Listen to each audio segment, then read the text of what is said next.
दोस्तों, 26 नवंबर 2024 मंगलवार के दिन करीब 400 वर्षों बाद एक दिव्य और दुर्लभ संयोग बनने जा रहा है, क्योंकि इस दिन साल की सबसे बड़ी उत्पन्न एकादशी पहने जा रही है। उत्पन्न से शादी विवाह प्रारंभ हो जाते हैं। दोस्तों, यह एकादशी मंगलवार के दिन पड़ रही है, जिस वजह से इस दिन 3 बड़े योगों का निर्माण हो रहा है, जो कि है धन, लक्ष्मी योग, अमृत सिद्ध योग और गज केसरी योग। दोस्तों, इन 3 योग के निर्माण की वजह से भगवान विष्णु और महालक्ष्मी की असीम कृपा बरसने वाली है। और अगर इस दिन आप चुपचाप किसी को बिना बताए स्वास्थ्य से जुड़ा यह अचूक उपाय कर लेते हैं, तो आपकी सभी समस्याओं का हल संपूर्ण रूप से हो जाएगा। दोस्तों, एक साल में करीब 24 एकादशी पड़ती है और 26 नवंबर 2024 मंगलवार को देव उठनी एकादशी सभी एकादशी में से सबसे बड़ी मानी जाती है। इस दिन स्वास्थ्य से जुड़ा यह अचूक उपाय आपकी हर परेशानी को कर देगा, चाहे वह धन को लेकर हो या सेहत या संतान की प्राप्ति को लेकर। इसीलिए दोस्तों, वीडियो को आखिर तक जरूर देखें। और दोस्तों, अगर आप भी अपने जीवन में भगवान श्री हरि विष्णु की कृपा पाना चाहते हैं, तो इस वीडियो को लाइक करके कमेंट में जय श्री हरि जय मां लक्ष्मी लिखना ना भूले। दोस्तों, उत्पन्न एकादशी का दिन श्री हरि विष्णु को और भोलेनाथ को समर्पित है। इस दिन जगत के पालनहार श्री हरि विष्णु अपनी 4 महीने की योग्य निद्रा से जागते हैं। इसके बाद से ही सभी मांगलिक काम आरंभ हो जाते हैं। इसके अलावा एकादशी भगवान विष्णु को प्रसन्न करने के लिए भी बेहद उत्तम मानी जाती है। इस दिन भगवान विष्णु को प्रसन्न करने के लिए कुछ लोग व्रत रखते हैं और पूजा करते हैं। इस दिन सच्ची श्रद्धा और भक्तिभाव से भगवान विष्णु की पूजा करने से सभी मनोकाम पूर्ण होती है। दोस्तों, स्वास्थ्य अत्यंत प्राचीन का भारतीय संस्कृति में कल्याण का चिन्ह समझा जाता रहा है।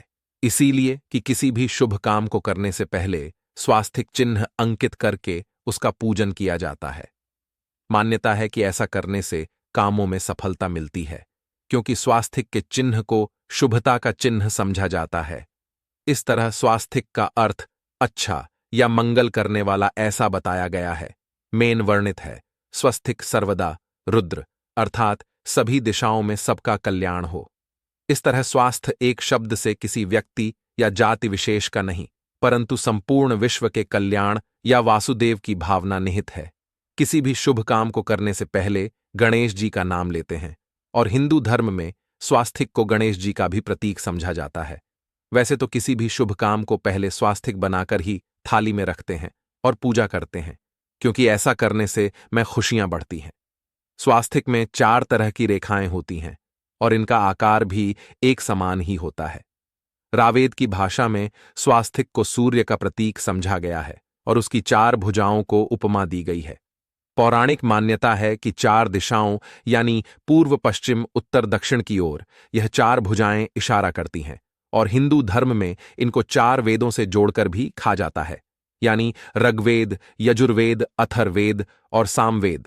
स्वास्थिक की 4 रेखा सृष्टि से रचनाकार भगवान ब्रह्मा के 4 सिरों को दर्शाती हैं, और 4 पुरुषार्थ यानी 4 आश्रम, 4 लोग, 4 देवों यानी ब्रह्मा, विष्णु, महेश और गणेश की तुलना भी की गई है। इसके मध्य में जो बिंदु है भगवान विष्णु की नाभि मानी जाती है, जिसमें से भगवान ब्रह्मा प्रकट होते हैं। और स्वास्थिक की 4 रेखाएं एक घड़ी की में चलती हैं, जो संसार की सही में चलने का चिन्ह है। यह है स्वास्थ्य महत्ता। इस एकादशी दिन घर के मुख्य द्वार पर शुभ मंगल चिन्ह स्वास्थिक स्वरूप बनाएं। आप चावल और कुमकुम की सहायता से बना सकते हैं, चावल और हल्दी के घोल से बना सकते हैं, या फिर कुमकुम यानी सिंदूर और घी, सिंदूर और तेल मिलाकर के भी बना सकते हैं। ऐसा करने से वास्तु दोष दूर हो जाता है। इससे मनोकामना हो की पूर्ति हो जाती, घर से क्लेश, कलह, बेचैनी दूर हो जाती है। तंत्र मंत्र क्रिया से भी रक्षा होती है। इसे शुभ काम के पहले अंकित किया जाता है, क्योंकि स्वास्थ्य को मान, सम्मान, सफलता और उन्नति का प्रतीक समझा जाता है। स्वास्थ्य हर दिशा से देखने पर एक ही सम्मान लगता है। आपने उल्टा स्वास्थ्य की देखा होगा, परंतु उल्टा स्वास्थ्य के उपाय अलग होते हैं और सीधे स्वास्थ्य के उपाय अलग होते हैं। अगर जीवन बहुत परेशानी हो तो एकादशी के दिन तांबे या चांदी का स्वास्थिक प्राण प्रति करवाकर घर की चौखट पर लगवा दो। बाजार से अलग अलग साइज के मिल जाते हैं। उसे लाकर पूजा घर में रखकर पूजा करें। इससे घर में लक्ष्मी का वास हो जाता है। लक्ष्मी प्राप्ति हेतु चांदी का स्वास्थिक नवरात्रों में भी लगाया जाता है, परंतु सबसे अच्छा है कि सिंदूर और घी या तेल मिलाकर के यह या फिर चावल और हल्दी के घोल से बना दे के मुख्य द्वार पर स्वास्थिक बनाते हैं तो ज्यादा बड़ा मत बनाइए।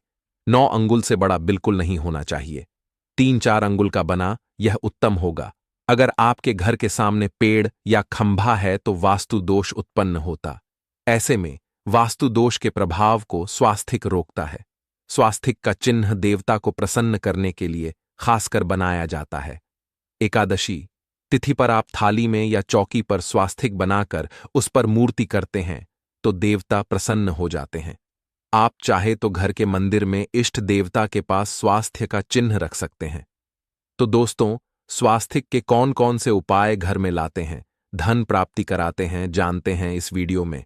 परंतु दोस्तों, उससे पहले आपसे रिक्वेस्ट करते कि वीडियो को लाइक जरूर करिएगा, दोस्तों को शेयर कर दीजिएगा, और अगर अभी तक आपने चैनल को सब्सक्राइब नहीं किया है तो चैनल को सब्सक्राइब करके बेल जरूर दबाइए। दोस्तों, इस एकादशी पर मुख्य द्वार की दहलीज के दोनों तरफ स्वास्थिक का चिन्ह बनाकर उसकी पूजा करें।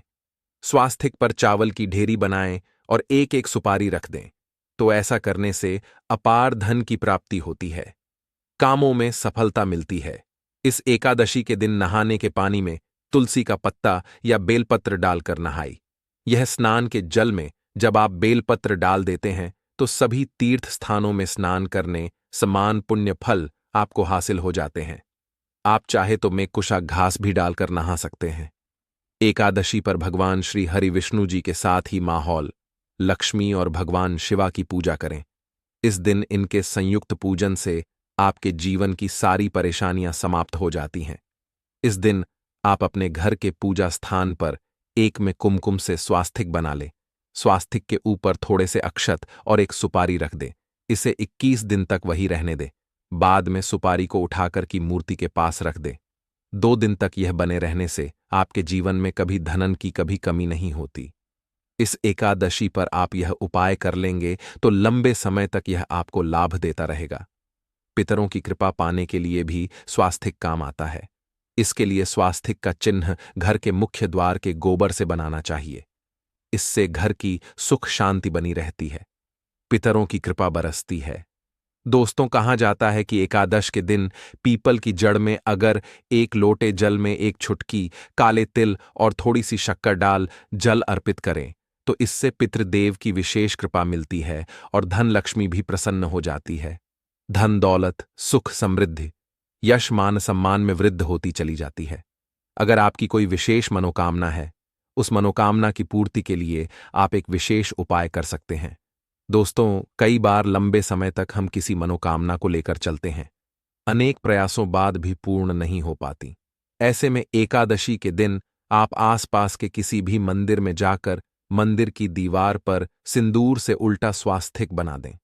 मनोकामना पूर्ति की प्रार्थना भगवान से करें, जरूर पूर्ण हो जाएगी। और जब आपकी मन्नत पूरी हो जाए तब जाकर वहीं पर सीधा स्वास्थिक बना दें और भगवान को धन्यवाद दें। इस एकादशी पर भगवान श्री हरि की पूजा करेंगे तो उन्हें 2 हल्दी की गांठें जरूर अर्पित की और बाद में हल्दी की गांठ को पीले कपड़े में लपेटकर तिजोरी में रख दें। आपने पहले भी हल्दी की गांठें रखी हो है तो उसको ही पूजक वापस रख दे। दोस्तों, एकादशी पर विष्णु जी की पूजा में उन्हें केसर कमल का पुष्प के लिए गेंदे का फूल अर्पित करें। जिस थाल को आप गन्ने से बजाएंगे उस थाल में भी सिंदूर से एक स्वास्थिक का चिन्ह जरूर बना लें। उस स्वास्थिक के दोनों तरफ 2 खड़ी रेखाएं भी बनाएं। फिर उस थाली को हुए प्रभु को जगाए मंगलाचार कीजिए। यह स्वास्थिक का चिन्ह आपके जीवन की सारी परेशानी को दूर करेगा। जीवन में खुशी। इस एकादशी के दिन विशेष मंत्र का जाप जरूर करें। आप मंत्र का जाप कर सकते हैं या फिर विष्णु जी के महामंत्र ओम नमो भगवते वासुदेवाय का, इसमें से किसी भी एक मंत्र का जाप कर सकते हैं। जो भी मंत्र आसान लगे उसका जाप कर ले। इस एकादशी के दिन अपनी मनोकामना की पूर्ति के लिए यह उपाय कर सकते हैं। आप तुलसी में जब जल अर्पित करेंगे तब एक लोटे में जल लेकर उसमें छुटकी हल्दी, 2-4 बूंदे दूध, थोड़ी सी मिश्री और एक छुटकी अक्षर डालकर ही अर्पित करें। और शाम के समय तुलसी के समक्ष घी का दीपक जलाए। इस दीपक में एक सिक्का रख दें और बाद में इस सिक्के को उठाकर संभाल के रखें। तुलसी को विष्णु प्रिय भी कहते हैं, इसलिए देवता जब जागते हैं तो सबसे पहले प्रार्थना तुलसी की सुनते हैं।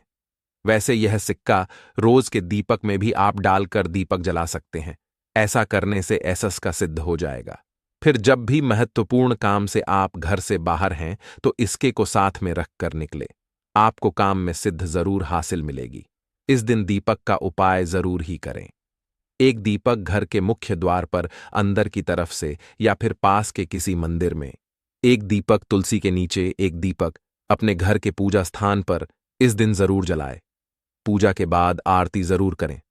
आरती की थाल में कुमकुम से स्वास्तिक बनाकर उस पर फूलों की पंखुड़ी और थो अक्षत रखकर फिर दीपक जलाकर प्रभु की आरती करें। सर्वोत्तम होगा। परंतु याद रखें कि भगवान श्री हरि विष्णु को अक्षत अर्पित नहीं किए जाते, मां लक्ष्मी को अर्पित किए जाते हैं। अगर विष्णु जी को अर्पित करना चाहते हैं तो हल्दी से रंगा कर रर ही पी ले, अक्षत अर्पित करें। तो दोस्तों, विधि विधान से इस दिन पूजा आराधना करें, स्वास्तिक के उपाय जरूर करें और विष्णु जी के साथ ही शिवाजी और माता लक्ष्मी की असीम कृपा पा को बनाएं। दोस्तों, भगवान विष्णु की कृपा के लिए इस एकादशी के दिन स्नान करते समय पानी में एक छुटकी हल्दी डाल लें। इसके बाद स्नान करें और पीले रंग के वस्त्र धारण करके भगवान विष्णु की विधि विधान से साधना करें। इस एकादशी के दिन श्री हरि का सबसे पहले गाय के दूध से और फिर शंख में गंगा जल भरकर स्नान कराए। इसके बाद उन्हें पीले रंग के वस्त्र अर्पित कर कर मानता कि इस एकादशी के दिन ऐसा करने से भगवान विष्णु का विशेष आशीर्वाद हासिल होता है। इस एकादशी के दिन भगवान विष्णु की पूजा करते समय उन्हें केसर अथवा पीले चंदन या हल्दी का तिलक लगाए। साथ ही साथ भगवान विष्णु के प्रिय पीले रंग के फूल और पीले फल चढ़ाए। मान्यता है कि इस उपाय को करने से भगवान विष्णु शीघ्र ही प्रसन्न होकर भक्तों को मनचाहा आशीर्वाद देते हैं। आपके नजदीक भगवान विष्णु का ममर ना हो तो आप भगवान विष्णु के अवतार भगवान श्री कृष्ण की मूर्ति की भी पूजा करके इस एकादशी का पुण्य फल हासिल करें। ईश्वर की साधना आराधना में मंत्र जप का भी विशेष महत्व होता है। ऐसे में राम दरबार की तस्वीर अपने घर में लेकर आए और श्री राम दरबार की तस्वीर का पूजन करें, या उनकी मूर्ति या उनसे जुड़ी किसी तरह की कोई चीज आपके पास है तो आप उनका का पूजन करें। सारे देवी देवताओं का आपको आशीर्वाद मिल जाता है। हनुमान जी से लेकर सीता माता, भगवान श्री राम और अन्य देवी देवताओं का भी आशीर्वाद मिल जाता है। निश्चित तौर पर अपने घर के पूजा घर में एक साथ आप यह तस्वीर रख सकते हैं। इससे आपके जीवन में राज्य योग की हासिल हो सकती है। दोस्तों, इसी तरह यदि आप अपने घर के पूजा घर में या किसी अन्य स्थान पर यदि कोई तस्वीर रखना चाहते हैं और उसे लगाकर अपने घर में लाभ हासिल करना चाहते हैं तो अपने घर में या पूजा आपको निश्चित तौर पर त्रिदेव की तस्वीर या मूर्ति एक ही स्थान पर लाकर अवश्य रखनी चाहिए। ब्रह्मा, विष्णु और महेश, इन तीनों की संयुक्त से एक साथ तस्वीर अपने घर के मंदिर में या अपने घर में कहीं भी लाकर रख देनी चाहिए। समझा जाता है कि इन तीन देवताओं के एक साथ दर्शन करने मात्र से हमारे बड़े से बड़े विघ्न और बड़े से बड़े कर्ष ऐसे ही समाप्त हो जाते हैं। इसी वजह से तीनों की एक साथ में तस्वीर या मूर्ति लाकर आपको पूजा अवश्य करनी चाहिए। दोस्तों, बात करते हैं कि कुछ ऐसी तस्वीरें होती हैं या ऐसी मूर्तियां होती हैं जिनको आपको अपने पूजा घर में स्थान ही नहीं देना चाहिए। यदि आपने इन तस्वीरों को या मूर्ति को अपने घर के पूजा घर में स्थान दिया है तो समझ लीजिए कि आपको कंगाली का सामना करना पड़ेगा या फिर देवी देवताओं की क्रोधधा का सामना करना पड़ेगा। दोस्तों, और एक बात बता कि मंदिर में कभी भी विषम संख्या में गणेश जी की मूर्तियां ना रखें। जैसे कि 1, 3 या 5 ऐसे रखना जाता है। 2 मूर्तियों को एक साथ रखना शुभ समझा गया है। यदि आप सिर्फ गणेश जी की मूर्ति रखते हैं तो इसके अलावा किसी भी तरह की मूर्ति आपको नहीं रखनी चाहिए। दोस्तों, स्थापित करते वक्त ध्यान दें कि गणेश जी का चेहरा सदैव मुख्य दरवाज की तरफ होना चाहिए ताकि आपको अच्छे और सच्चे धन लाभ की हासिल हो। और इस बात का ध्यान रखें कि घर में अंगूठे से बड़े आकार का शिवलिंग आपको भूलकर भी नहीं रखना चाहिए। सदैव एक छोटा सा शिवलिंग रखें और इससे ज्यादा शिवलिंग नहीं रखने चाहिए। दोस्तों, वैसे तो कोई अपने घर में शिवलिंग रखना ही नहीं चाहिए, उसके बाद भी यदि रखते हैं तो अंगूठे से बड़े आकार का शिवलिंग आपको नहीं रखना चाहिए। आप छोटा शिवलिंग रख दें और ध्यान रखें कि एक से ज्यादा शिवलिंग आपको भूलकर भी नहीं रखने हैं। घर में यदि आप शिवलिंग रखते हैं तो शिवलिंग के ऊपर आपको तुलसी भूलकर भी अर्पित नहीं करनी चाहिए। यदि आपने शिवलिंग रख लिया है और उस पर तुलसी अर्पण कर दी तो देवी देवताओं के का आपको सामना करना पड़ेगा। दोस्तों, मंदिर में यदि आप जी की तस्वीर रखना चाहते हैं, आप हनुमान जी के अनन्य भक्त हैं, तो बैठे हुए हनुमान जी की मूर्ति ही रखें। उन्हें शिवा का 11 रुद्र अवतार समझा जाता है, इसलिए उनकी भी शिवलिंग की तरह ही मूर्ति रखें। साथ ही जो पति पत्नी होते हैं, नए वैवाहिक जीवन की शुरुआत करते हैं, तो हनुमान जी की मूर्ति या तस्वीर को अपने कमरे में, अपने बेडरूम में आपको भूलकर भी नहीं रखनी चाहिए, अन्यथा इससे जीवन कई तरह के दोषों का सामना करना पड़ता है। दोस्तों, हनुमान जी ब्रह्मचारी हैं, तो इस आपको अवश्य ध्यान रखना चाहिए। दोस्तों, राधा कृष्णा की मूर्तियों को यदि आप जैसे अपने क्षण कक्ष में सोते हैं और उन्हें आपके बेर के सामने की तरफ रखा है, किक जैसे कि आप सुबह उठे और आपको उठते ही पहले उनके दर्शन हो जाए, तो समझ लीजिए कि आपका जीवन मालामाल होने वाला है। किसी भी तरह का कोई दोहक धन की चिंता आपके जीवन में रहेगी। दोस्तों, इसी तरह यदि माता दुर्गा की तस्वीर आप अपने घर में लेकर आना चाहते हैं और चाहते हैं कि माता दुर्गा की तस्वीर के माध्यम से आप जीवन में समृद्धि देखें, तो दोस्तों, भूलकर भी आपको माता दुर्गा की क्रोधित अवस्था की तस्वीर, जैसे कि महाली की तस्वीर या फिर महिषासुर का वध करते हुए या क्रोधित अवस्था में माता लक्ष्मी की, माता दुर्गा की तस्वीर लाकर आपको उनकी पूजा नहीं करनी चाहिए। दोस्तों, सदैव और सुंदर मुख वाली तस्वीर ही अपने घर के अंदर लाकर पूजा करनी चाहिए। इसे बहुत ही शुभ और मंगलकारी समझा जाता है। दोस्तों, इस बात का ध्यान रखें कि यदि आप अपने घर में मूर्तियां रखते हैं तो आपको इन पर भूलकर टूटे चावल नहीं चढ़ाने चाहिए, और बेहतर होगा कि आप हल्दी में चावल को पीला करके ही वह चावल चढ़ाएं। किंतु टूटे हुए चावल आपको भूकर भी माता लक्ष्मी को या अपने घर में देवी देवता नहीं चढ़ाने चाहिए। दोस्तों, इसी तरह इस बात का भी ध्यान रखें कि अपने घर के मृत परिजनों की या पूर्वजों की तस्वीर मंदिर में स्थापित ना करें।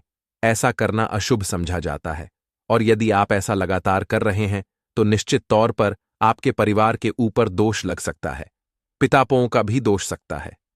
पितरों की पूजा एक अलग स्थान पर की जाती है, घर के मंदिर में उनको स्थापित नहीं किया जाता है। दोस्तों, इसी तरह भगवान भैरव की तस्वीर या भगवान शनिदेव की, राहु केतु की, इस तरह की तस्वीरें अपने घर में नहीं लेनी चाहिए। प्रतीकात्मक रूप से आप घर के पानी रखने के स्थान पर उनकी पूजा कर सकते हैं, क्योंकि इनकी साधना तंत्र मंत्र और खास पद्धति से की जाती है। घर के अंदर आप ऐसे ही इनका पूजा पाठ नहीं कर सकते। तो दोस्त, आज के लिए बस इतना ही आपसे निवेदन है कि आप हमारे चैनल को सब्सक्राइब करें और अपने दोस्तों के साथ शेयर करें। आप सभी का धन्यवाद।